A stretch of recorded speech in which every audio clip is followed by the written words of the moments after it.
اپنے ذرائع سے اور اپنی ایفرٹ سے اور کمرشل مارکیٹس کے تھرو اپنی فائنینسنگ کرے. چوتھی چیز یہی ہے کہ جو ایک monetary and fiscal policy coordination board رہا ہے اسے بھی ختم کیا جا رہا ہے، اور اس کی بجائے حکومت کو یہ اختیار ہے کہ وہ خصوصی کمیٹیز بنا کر کوآرڈینیشن کرے. اور اسٹیٹ بینک جو ہے اس کو پارلیمنٹ کے اندر اکاؤنٹیبل بھی کیا جا رہا ہے. اب اس ساری چیز کا بنیادی مقصد یہ ہے کہ ہم پاکستان کے جو اہم اقتصادی ادارے ہیں ان کو مضبوط بنائیں اور ان کو 21ویں صدی کے جو تقاضے ہیں ان کے مطابق ان کو ایک حیثیت بھی دیں اور ان کی کیپیسٹی بھی دیں اور ان کو اٹانومی بھی دیں. دوسرا جو قانون بنا ہے وہ پاکستان کے جو اسٹیٹ اون انٹرپرائزز یعنی جو حکومتی ادارے ہیں خصوصی طور پہ جو بزنس کی ایکٹیویٹی میں انگیجڈ ہیں. آپ کو پتہ ہے کہ یہ مختلف ادارے یا مختلف کمپنیز کئی انداز سے چل رہے ہیں. کسی کے اپنے قوانین ہیں، کوئی اسٹیٹ سیکیورٹی ایکسچینج کمیشن کے انڈر ہیں، کوئی اسٹاک مارکیٹ میں لسٹڈ ہیں، کوئی ڈائریکٹلی منسٹریز کو رپورٹ کر رہے ہیں. تو ایک ہچ پچ والا نظام ہے اور کوشش یہ کی جا رہی کہ اس قانون کے تحت ان کو ایک مرکزی انداز میں چلایا جائے اور منسٹریوں کا جو بہت زیادہ انٹرونشنسٹ رول ہے اس کو کم کیا جائے اور منسٹریز کے بجائے اس کو فل گورنمنٹ کے ماتحت کیا جائے اور منسٹریز کا رول اس کے انڈر سبسیوم کیا جائے. دوسری چیز یہ کہ جو ان کے بورڈ اور اس کا چیئرمین ہے یہ بھی حکومت کرے گی اپوائنٹ ایک ٹرانسپیرنٹ انداز میں، جس میں کمیٹیز بنائی جائیں گی جو یہ سلسلہ جو ہے ایک شفاف اور پروفیشنل انداز میں کرے گی.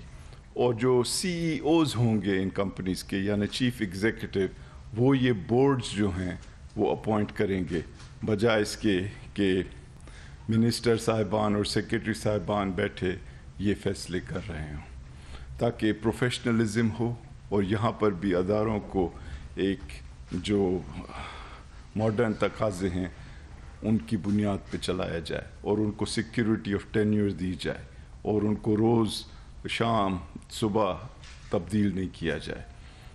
اسی طرح سے ان ایس او ایز کو ہم پیپرا کے جو رولز ہیں ان سے بھی چھٹکارا دلانا چاہ رہے ہیں تاکہ یہ بزنسز کے اندر کمپیٹ کر سکیں اور ان کی ڈیسیشن میکنگ یعنی فیصلہ سازی کی جو رفتار ہے وہ اتنی سلو، اتنی کمزور رفتار نہیں ہو کہ وہ کمپیٹ نہیں کر سکیں. تو ہم چاہتے ہیں کہ یہ کمپیٹ کریں، ان کی لیڈرشپ پروفیشنل ہو، ان کو لیڈرشپ کو بار بار بدلایا نہیں جائے اور ان کو منسٹر یا منسٹریز کی طرف سے بار بار انٹرونشن یا مداخلت نہیں ہو. تیسرا جو قانون آج اپروو کیا کابینہ نے اس کا بنیادی مقصد یہ ہے کہ جو پاکستان کے ٹیکسز کا نظام ہے اس میں کئی طرح کی ایگزیمپشنس ہیں، یعنی لوگوں کو چھوٹ دی گئی ہے ٹیکسز سے، خصوصی کمپنیز کو یا خصوصی سیکٹرز کو. اور اس قانون کا مقصد یہ ہے کہ ان ایگزیمپشنس میں کمی کی جائے تاکہ جو ٹیکس کا نظام ہو وہ یونیفارم ہو، وہ ایک سطح پہ ہو ہر ایک کے لیے، اور اس میں خصوصی مراعات نہیں دی جائیں کچھ طبقوں کو، تاکہ یہ شفافیت بھی ہو اور فیئر پلے ہو اور ایک منصفانہ طریقہ ہو. تو یہ سسٹم جو ہے اس میں کارپوریٹ سیکٹر کے لیے خصوصی طور پہ ہوگا اور اس کے اچھے فائدے ہوں گے. اور ہماری جو خواہش ہے اور اس پرائم منسٹر کا ویژن ہے کہ ٹیکسز جو ہیں وہ اس انداز میں کلیکٹ کیے جائیں کہ جس کا اثر غریبوں پہ کم پڑے. تو یہ ٹیکس ایگزیمپشنز جو ہیں کم کر کے یا ختم کر کے